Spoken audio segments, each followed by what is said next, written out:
What is going on, guys? In today's video I will show you the best Stasis Warlock build in Destiny 2. This setup will harness the chilling power of the Stasis to destroy the enemies by slowing, freezing and shattering even the biggest crowds of adds for incredible crowd control. The main key of this build is the osmiomancy gloves that will grant us additional coldsnap grenade and reduce its cooldown on direct impact. So pretty much we will be able to use these OP grenades 24/7. Although the Stasis build requires specific gear and mods to really shine, however, once completed it will offer unparalleled control and you will destroy any enemy that crosses your path. So let's take a look at our setup. For our super, we're using the Winter's Wrath. This super ability will conjure a Stasis staff and fire a barrage of shards that freeze enemies on impact. And overall it is amazing for ad control but not for boss damage. Next we have our abilities, and for the first one we have the Healing Rift. This skill will heal you and your teammates while standing inside the radius. However, when you are at full HP, this will be converted to a shield, so you want to use this frequently to generate the grenade energy with our bomber mods. Next we have the Burst Glide. Your jump ability is up to you, but for me personally I found that the Burst Glide works the best. Next we have Penumbral Blast. This ability will send out a short-range projectile that applies freeze to the targets. You will want to use your melee frequently to generate grenade energy with the Impact Induction mod. And finally we have the Coldsnap Grenade. This is the only grenade ability that interacts with our osmiomancy gloves, and as our build is structured around it, so the skill is a must-have. This ability can either way be thrown as a grenade or can be also charged up to create a Bleak Watcher turret, which I will explain in just a second. Next up we have the aspects. For the first one we are going with the Glacial Harvest. When we freeze targets it will create a stasis shards. Collecting these shards will grant us melee energy, that in return generates grenade energy with the impact induction. We can collect stasis shards and gain up to 5 frost armor stacks, which provides us with 22.5% damage resistance at max stacks. And then for the second one we have the Bleak Watcher. This will charge your coldsnap grenade to convert it into a stasis turret, which then will fire projectiles that apply slow on impact. If enough of these projectiles land, then the target is frozen as well. If you are good enough, then these turrets can lock down an entire room. However, it will take some time to get perfect execution to have all of the 8 turrets going on at the same time. Next we have fragments. My first choice is the Whisper of the Fissures. This one will make that all of our frozen targets and stasis crystals deal increased shatter damage. Next we have the Whisper of the Shards. This will create a stasis crystal with a headstone. If we shatter a stasis crystal, it will grant us 500% additional base grenade regeneration rate. Also, additional time can be added to this buff for every crystal shattered, which will cap at 11 seconds. Then also we are using the Whisper of the Torment. This will give us a grenade ability energy every time you take damage from the enemy targets. The amount is increased when you have frost armor, which is easy to earn on this build by picking up the stasis shards that I mentioned just a second ago. And finally, for the last one we have the Whisper of the Conduction. This will make that the nearby stasis shards will track to your location, so it's much easier to utilize them. Then next up we have our required gear, and for this build we need to use the osmiomancy gloves. This will provide us with additional coldsnap grenade charge, and direct impact from your grenades will also increase the grenade ability regeneration, and on top of this, the seekers spawned from the coldsnap will travel further and faster. However, you will need the Witch Queen DLC to unlock this exotic armor piece, and if you have it, then you can find this by either way completing the Witch Queen campaign on the legendary difficulty. Then also you can farm the Expert Lost sector on the Arms Armor days, and they also can be found by completing the Vex Strike Force public event.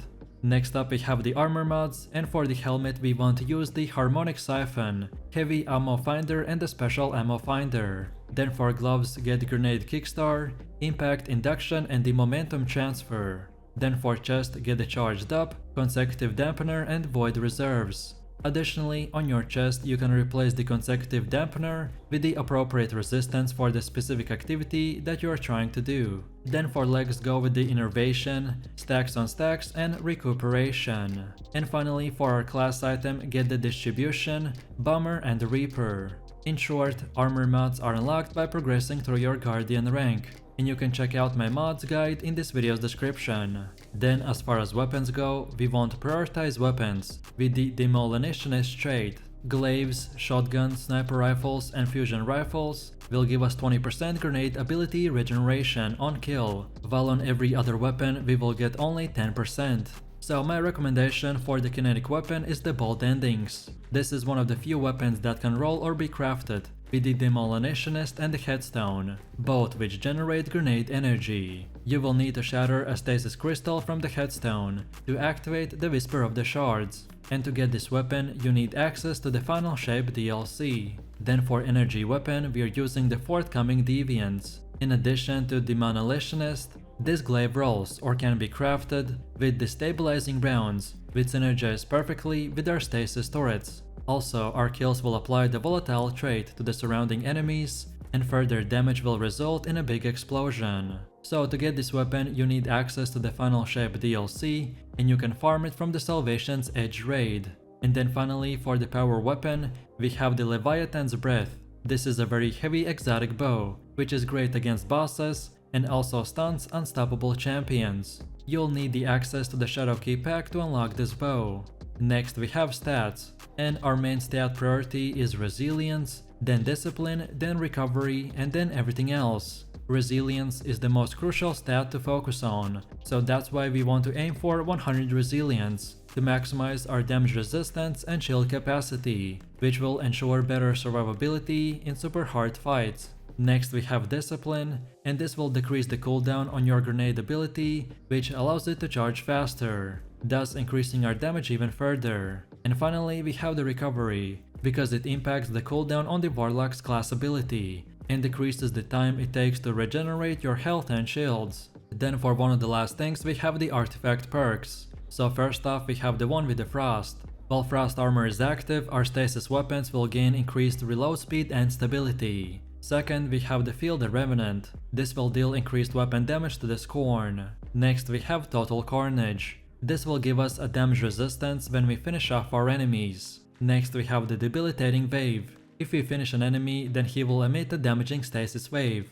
I recommend to work towards unlocking the boost for this artifact perk, as this will also give us a slow effect with the wave itself. Then for one of the last ones we have the Brain Freeze. So this will make it that our frozen enemies become surrounded by chilling fog, which will slow all targets that aren't already. And then finally we have Served Cold. When we pick up a stasis shard, it will give us a class ability energy. And now finally we have come to the gameplay. So we want to start our DPS rotation by charging our coldsnap grenade to throw out a Bleak Watcher turret that shoots projectiles at enemies and inflicts slow. If a target is hit by enough of these projectiles, then they will get frozen. Next, when they are heavily damaged, after a while all frozen enemies will shatter, which will deal additional damage all around them. Also, by us using the Whisper of the Fissures, this will increase the size and damage of this blast even further. So then when that happens, we want to use our Healing Rift to stand our ground and reduce the grenade cooldown with our Bomber mod.